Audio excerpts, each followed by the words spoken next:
We're back again.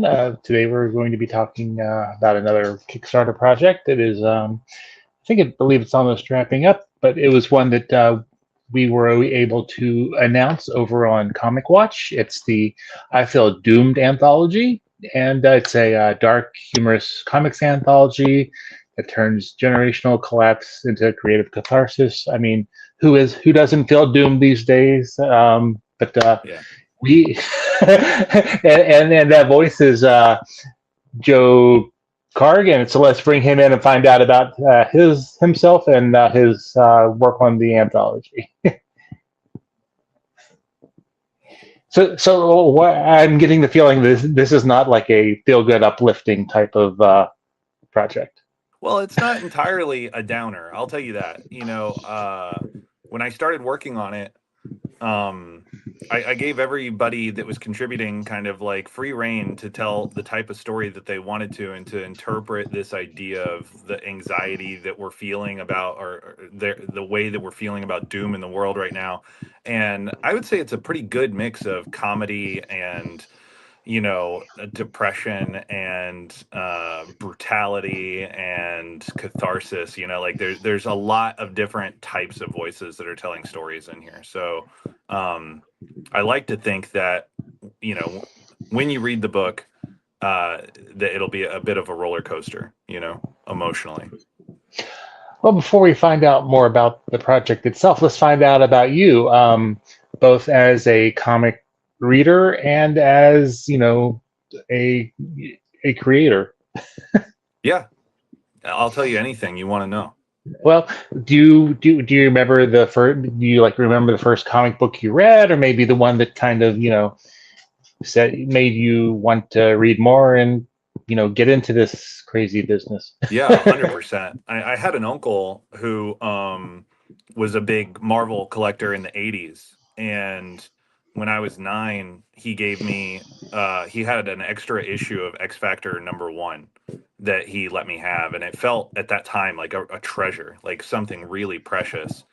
And for years after that, every birthday, every Christmas, anytime that there was any kind of a gift exchange, I kind of like let my mom know that I just wanted to try to collect that whole series. And so she would wrap X Factor comics and T-shirts and new pair of pants and school clothes, things like that, at these times. And in retrospect, now that I'm so into comics and I've gone to school to learn how to draw comics, and I've learned what's really good and what's considered to be great storytelling. I feel so lucky that that just happened to be the book I was given, because the contributors to that initial run are like Walt Simonson and Louise Simonson and Arthur Adams and Paul Smith, and later on Mignola and Whilce Portacio, and some of these really great creators of the 80s and 90s. So that definitely like kind of lit the wick. And by the time I was 12, 13 years old, I was collecting everything X-Men, and I was a pretty serious collector into my 20s. And so you said you went to school for comics. Well, no, not exactly. I was in Atlanta when I went to college, and I'd considered going to Savannah for the comic book program, but at the time it just felt too far away. I grew up pretty poor, and I wanted to stay as close to my family and the jobs that I knew that I could get, waiting tables and things. So I went to the Art Institute of Atlanta in 2003, and I studied animation. But I was lucky that the time that I was there were like 4 guys who had all graduated from SCAD in their sequential department, and these were the first people I'd ever met that had done anything that was comic book related, that was actually printed. Like Sean Crystal was one of my teachers, and at that time he had already been published in Heavy Metal, and he had had some pinups that were published, I think, by DC and Image Comics. And Pat Quinn, who went on to be the head of the SCAD Atlanta sequential department for the last almost like 15, 20 years, he was a teacher of mine there. And so it was kind of cool. It was an animation program, but it really felt like the inner circle of teachers and students that I was close with were all comic book people. Cool. So, um, what have you done? Besides this anthology, what have your other works done, if you have any? Yeah, sure. So I've had a career that is sort of constantly circling comics, in a way. Because I had studied animation, some of my first opportunities were in animation. So I was a background painter on the show Archer for a few years and contributed to a number of other shows at FX and pilots and things like that. And then uh, I'm trying to think, like, some of my first comic book opportunities were I did some cover illustrations for Lion Forge comics, which got absorbed by Oni. Um, Maybe that was around like 2016. I at that same time got to, I got connected to like Marvel's talent recruiter, and I did sample pages for Spider Gwen and different things, like a couple rounds of that. I had been connected with a Vertigo editor named Will Dennis, which I had done a bunch of samples for. So there were years there where it felt like I was so close to getting hired by Marvel or DC to do something, but it never rolled over. And then in 2020, I had become pretty good friends with Paul Jenkins, and who wrote, Wolverine Origin and a number of, created the Century and things like that. And he wanted me and my partner Chris to do a mini series with him at this Canadian startup, and it was going to be this like 6-issue thing. We started that, COVID happened, that collapsed. So it's like every time I've like kind of really been earnestly doing comic book work, something will kind of happen, and then I'll come back to illustration or back to animation for a period of time and kind of build up some savings and then try to launch back into it. But the closest thing that I've really had is that I was one of the first artists hired on Marvel Snap. And so for that game, I produced like 50 of the base cards for that game over the course of like 2.5 years. And that was great because it wasn't comics, but it was as close as I'd gotten to like just doing every single one of those cards is like it's a cover, they're just like, here's Electro. What if Electro had like an issue number one? What would the cover for that be? And you make this really dynamic image. And I thought at the end of that process, when I stopped working at Marvel Snap, I go, okay, great. So now I'll just take these 50 or so images and I'll send them to Marvel and be like, well, here's all your characters done perfectly, beautifully, dynamically. It's villains, it's heroes, it's Doctor Doom, it's everything. Like, surely you'll want me to draw something. And it was like crickets. So um yeah, it's hard. I would say, Yeah. like, it can be hard to break into, and the people that I've known who have had easier success or greater success seems to be some combination of luck, timing, and also just the being able to go and be present at these conventions. That's the hardest part for me, is Mhm. paying and traveling and getting the hotels and having the booth and doing the whole thing just to kind of like rub elbows and network with the people that might give you some opportunity. But um it's funny because, like, the older that I've gotten, the more my taste has shifted, and in some ways the more the industry has changed. That I'll be 43 this year. My goal is no longer to work for Marvel or DC, and that's why I've started this little publishing company. I realize, it's much easier now to write and draw and curate and design something and work with the printer and put out a beautiful book without having to court Image Comics or Dark Horse or IDW or the big two, it feels Yeah. like. So let's dive right into the Kickstarter campaign. Give us like the overview of the anthology, and I know we've kind of, excuse me, already kind of discussed it, but what were the you know things that kind of influenced its genesis, I guess. Yeah. So last year I put out a book called Dear Bernadette that's not a comic book. It's like a collection of essays and illustrations, and it was kind of a primer for me to see like how feasible is it to design a book and like raise the funds to print it and then distribute it, and it went really well. um and so when that was over, I immediately started thinking about the the next project I wanted to do and what that needed to look like, and I knew that I wanted it to be a comic book. And I sort of thought to myself, well, if I do something alone, it's not going to be very long because I'm kind of slow. I'm a kind of an illustrator, a very detail oriented image maker. And I thought, okay, well, maybe I could just put something out that's like 20 pages or 25 pages, and I can just be humble about that. And maybe once a year, I put something like that together. And, after 5 years, I could collect it into like a nice book or something. And then I realized, like, well, if I'm going to do that, I might as well make something bigger and maybe even platform some of my students who I think are incredibly talented. And so initially I reached out to all my best students and said, hey, do you think you have 10 pages? You think you could do a 10-page short story? I'll help you with it. I'll help you write it. I'll help you color. I'll help you problem solve everything, kind of elevate your work. And so I got this like small crew together.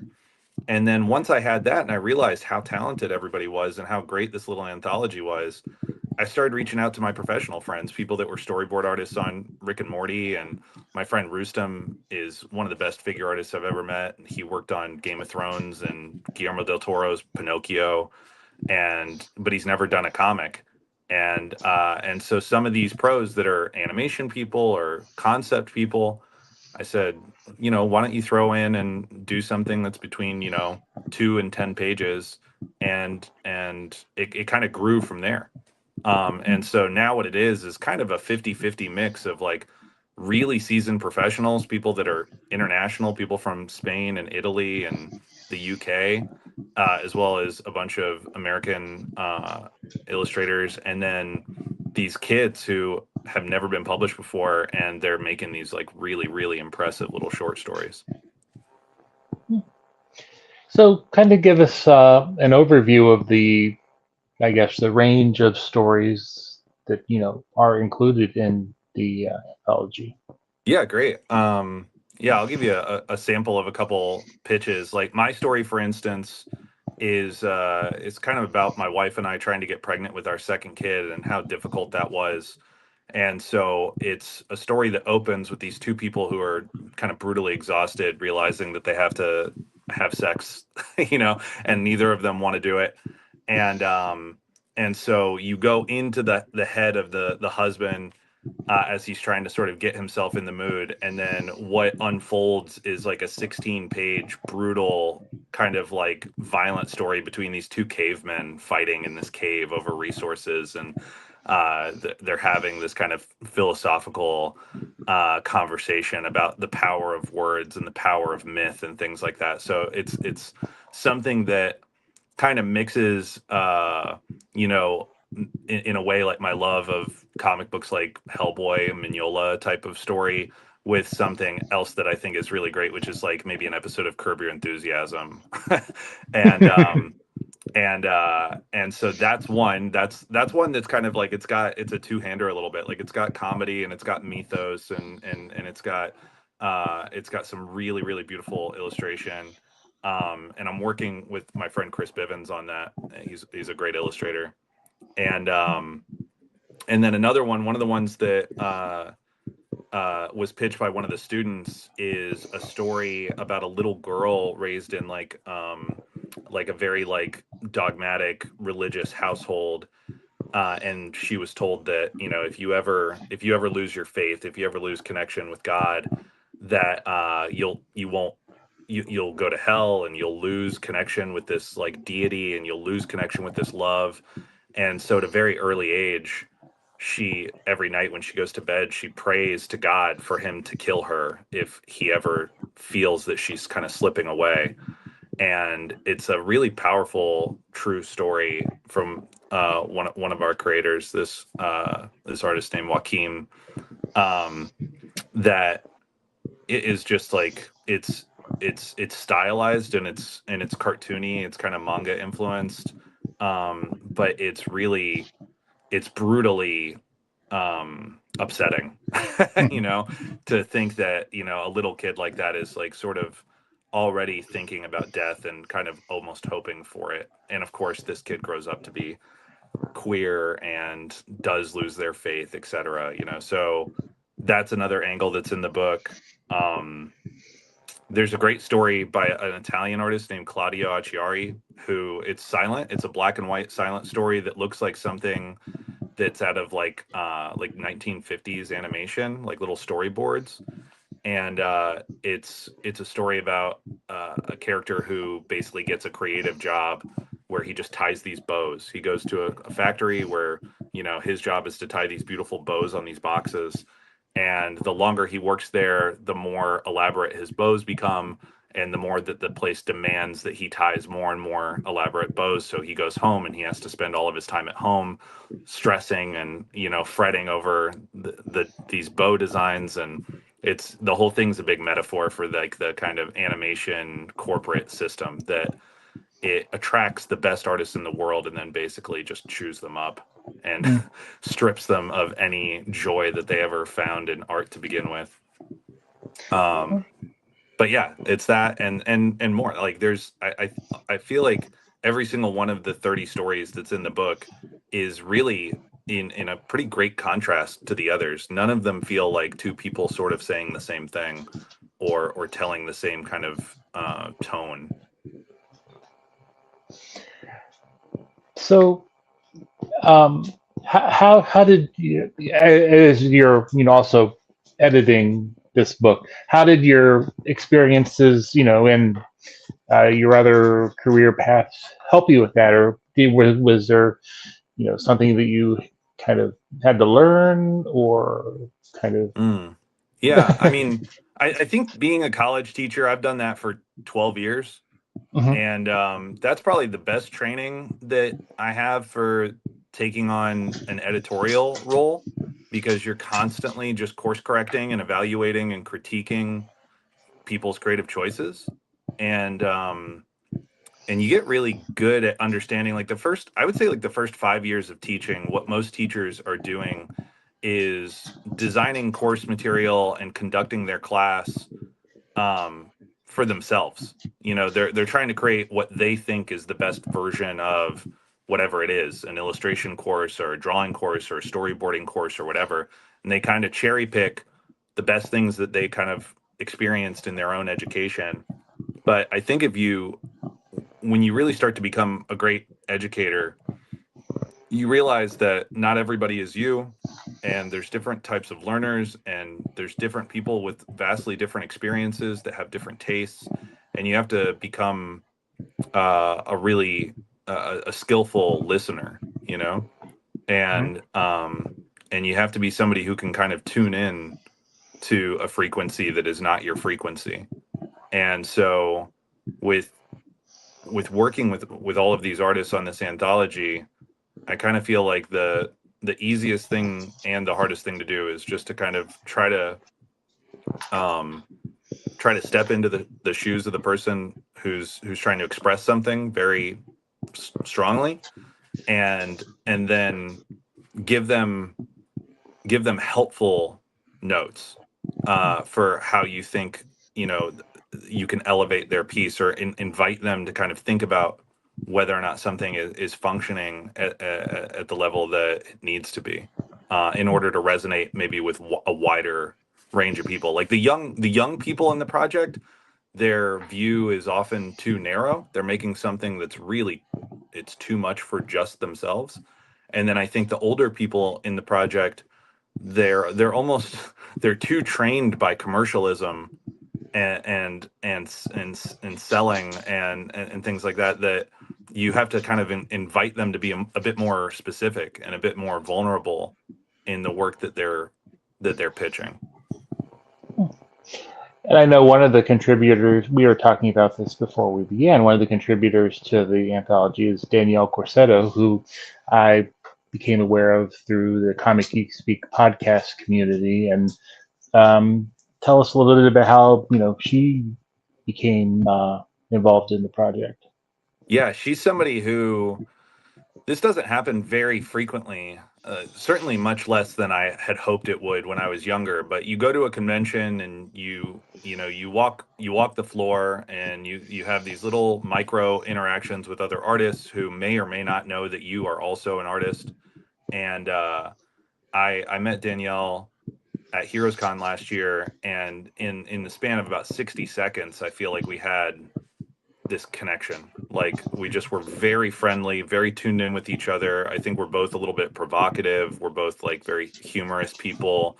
Um, we both are outsiders in a way, to certainly to like mainstream comics or the greater kind of comic community. And so yeah, I made that connection then, and then maybe 4 or 5 months later, in the fall of 2025, she was absolutely like one of the very first people that I thought to invite to the project when I was starting to reach out to professionals and people that I was either closely acquainted with, or people like her that was just like a new friendship that I thought maybe would be interested in something like this. And with her, she's in a class of cartoonists that I think is really enviable, and it's a direction that I'm trying to push my own career into, which is like when she has an idea, she could just sit down and execute that idea in a day, you know, and make an 8 panel comic or a 10 panel comic. The way that she works allows her to be incredibly prolific, So I knew that inviting her would be something that was probably feasible because however busy she is, it's really only requires her to kind of schedule maybe 1 or 2 days to be able to execute a contribution to a project like this. But then in addition to that, her writing is so personal and so prescient. I knew that it would probably be one of the more powerful pieces in the book in terms of its ideas, because she's so And can tuned you in. kind of just give a overview of what her story's about? Oh, I don't know. Oh, you don't know? Okay. Well, I don't know yet. Yeah, like oh, some of the contributors, everybody is on a deadline for April 1st to have their final pages in. So for most people that are in the book, I've at least seen their pitch, or I've seen some of their layouts or some completed pages. There's probably like 25-30% of the projects are completed and lettered already. But yeah, Danielle is somebody who, not surprisingly, she was so busy that I gave her the most amount of runway to do her work and send it in. But I'm really excited to see it. well, that's something for you to be to anticipate and be surprised at when you actually get to see it. Yeah, it's great. I mean, those ones, there's not that many that are left, but in the next month, there's like maybe 4 contributors who I haven't seen what they're doing yet, and I don't even know what they're doing. I just kind of they're all professionals, so I've just kind of trusted that whatever they come up with is going to be um really good, and I'm really really excited to see what they do. Like Juan Gideon is another person he's producing a 2 page contribution, and I mean that guy is an incredible storyteller and illustrator, and I'm sure it'll be great. So, talking about the campaign itself, what are you offering for rewards for backing the project? Yeah, it's really straightforward. I had an early bird price for the book, because it's a big hardcover book, so I tried to make it as affordable as possible for people that were early to the project, so it's 50 instead of $65. And then after that, it's like really straightforward. Just like we have a tote bag that's like got a screen printed image of our word mark on there. We've got a hat, a hoodie. There's some original art that was made available that I think is mostly gone. There might be one piece of original art that's left. But and then there were some stickers, and of course like a digital version of the book at the cheapest reward tier, and that was it. I didn't really want to make it much more complicated than that. Oh, there's like a retailer tier where Hmm. I've packaged like 5 copies of the book at like a wholesale price, free shipping, that kind of thing. um but I didn't want to do a bunch of variant covers or prints or things like that. I just wanted to keep it simple and really try to keep people kind of focused on the book itself. So I take it that, it sounds like this isn't your first Kickstarter experience. If so, what did you learn anything from previous ones that you are applying to this one, such as keeping things simple, Yeah, or I mean, this one came with some pretty hard lessons, to be honest with you. Like I invested, or maybe I should say I overinvested in a couple things this time that I thought would have a greater impact. Um, like I worked with a publicist this time that was pretty expensive. I worked with like a marketing consultant this time. I hired animators to produce like an entire animated short film to open the video. Um, and then hired a lawyer to, deal with the contracts with all the different people. So there were things this time that were like really substantial, like front end expenses that I don't think that they were a waste of money, but the return on investment was really low Mhm. as it related to translating to backers. So like the animation, for instance, that was like a $5,000 expense, right? Um, and the thing that it did extremely well was gain followers. Like we cut it up and clipped it up and put it on our socials. And for the first time in my life, I had, a social media, like an Instagram clip hit like 2 million views, where I was like, whoa, that's crazy and exciting. And, with 2 million views came maybe like 2,500 followers and whatever. But then converting those followers on Instagram to backers proved to be very difficult or impossible, like Mhm. at this moment. And so um the I think the most difficult thing I've found with Kickstarters is basically like, how do you run a Kickstarter? How do you design and market and run a Kickstarter in a way that really allows you to have successful reach outside of your network, you know? Because like I know now that I can raise somewhere between 12,000 and maybe $20,000 by myself, but I'm really curious about, like, I want to, in a year or 2 years or 3 years, like I want to be putting up book projects that are closer to like 50, 75, 100, 125. Like I want to get those numbers. And my assumption at this point in time is like the way to get there is to actually like make a great book, put it in people's hands, get it out there, and build fans versus followers. Like really give people um the experiences that they associate with, like, artists that they patronize. Right, definitely. Um, so I know you mentioned that you at one time wanted to work for DC or Marvel. Uh, is there a particular character from either of those companies that you have you would be, I guess, a dream project if offered? Oh, for sure. I mean, at DC, it's like 100% the Flash. Like it kills me that there's not like a Flash. I don't think there's a single Flash graphic novel that is on my shelf or that I've ever read that I think like perfectly, like, it illustrates that character the way that I would prefer. Like, Mhm. maybe Darwin Cook's depiction of the Flash in like New Frontier is something that I think is really great. I think, some of the Scott Collins stuff that was done with Jeff Johns was really impressive. To some degree, Flashpoint, like the Andy Kubert stuff, I think like has moments, but I would love to do a Flash graphic novel that is experimental and funny. It's like meant to be like almost primarily a humor comic.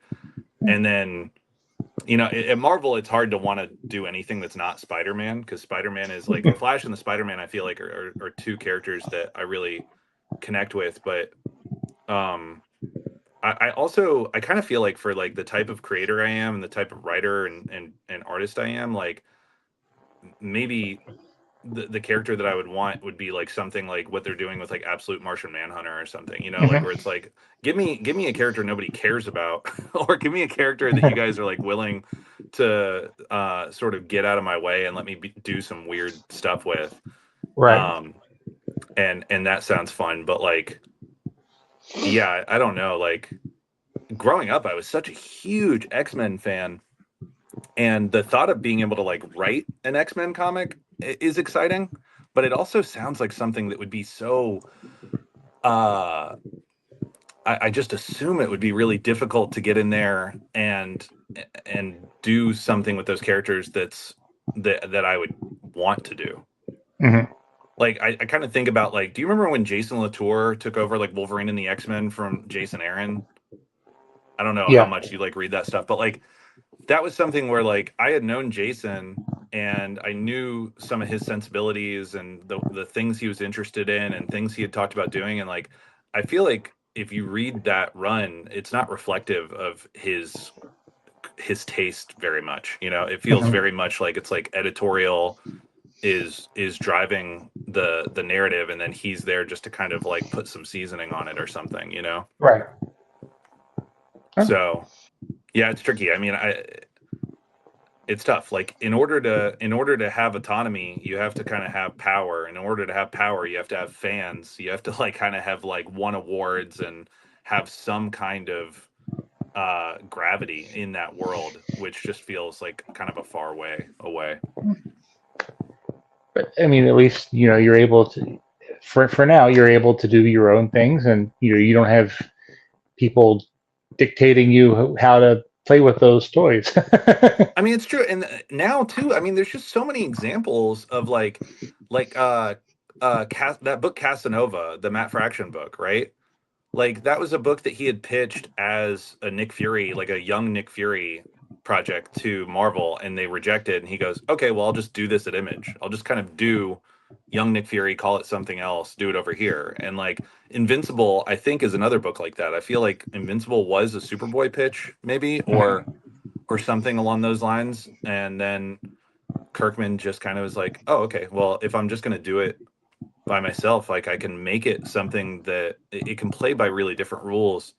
And so maybe a better answer to your question earlier is like I'm interested in making kind of a Green Lantern, not Green Lantern, or like Flash, not the Flash comic Sure. that is Yeah. just like what I would do with a speedster character. And it would probably be better than if DC gave me that character, I No. assume. No. I mean that I can definitely see. And that way you can play with. Like I guess the word is the tropes Right. associated with the character, but you can do you don't you, you're not playing in somebody else's sandbox. Right. Right. Yeah, and and you don't have to concern eh, yourself with marketing and things like that. There's also and there's stories in the industry that really scare me that have to do with like creators working on a project for like maybe the better part of 2 years, only to have the big picture kind of plan for the company shift in a way that just cancels that book. You know, that or, sounds or once you're done doing your thing, it reverts back to the status quo. right, Then right, exactly. Which I care less about. I think that that's kind of like a fine. It's an understood thing. Like if you're working on Batman, you're either doing kind of like what Chris Samnee and Mark Waid just did with like Batman and Robin Year One, where it's all the classic tropes. It's like it's Gotham. It's all the Rogues Gallery. It's it looks and feels like the Batman animated series, or whatever. Or it's Absolute Batman. Something like that, mhm. where it's like it's so off the rails. It's so alternative to that, and I think what's cool about comics is that there's room for both of those. Like both of those are great ideas, you know? Yeah. And one isn't negatively impacted by the existence of the other. So as we kind of wrap up here, if you want to give a final pitch for the anthology and where people can find you if you're on social media, then I guess we'll start there. Yeah, sure. My social media is just my full name. It's Joseph Karg on Instagram. Right now, Instagram is like primarily where I am. I'm a little bit on TikTok, but mostly just for like posting animated clips and things. And then I Feel Doomed is the Instagram account for the anthology, which I kind of assume is going to become maybe my primary place where I'm posting moving forward because it did gain so many followers. So I'm interested in kind of growing that and hopefully finding some community there. But yeah, I mean, if you are somebody who is curious or you feel like you're on the fence about whether or not you want to contribute to a Kickstarter like this, my pitch for you is that this is a great way to discover new artists, new talent. You know, there's so many great illustrators that are posting to Blue Sky or Instagram or X or wherever, and we are discovering these people all the time, and we're kind of curious what they're up to or where they're making art or who we should be following. And I think that an anthology like this is just like, it's a great space to pay a couple bucks to have something that will be a very different experience than your typical comic experience. And I don't have the page up right now, but there's probably about a week or so left. I think we have 4 days left. 4 days. So okay. We're in the end game. Well, then I will get this up as soon as possible. Cool. Thanks so much, man. But it was a pleasure chatting with you. It was an honor to be able to announce the project over on Comic Watch, and hopefully our following that and our covering it on our weekly crowdfunding roundup is maybe help you reach your goal. And when if you have any other projects such as I Felt Even More Doomed or double doomed. or anything else, would love to chat with you again and see how this project wrapped up and where the future is going to take you. Cool. Thanks so much, man. All right. Well, thank you very much, and best of luck as the project wraps up. Thank you. All right. Have a good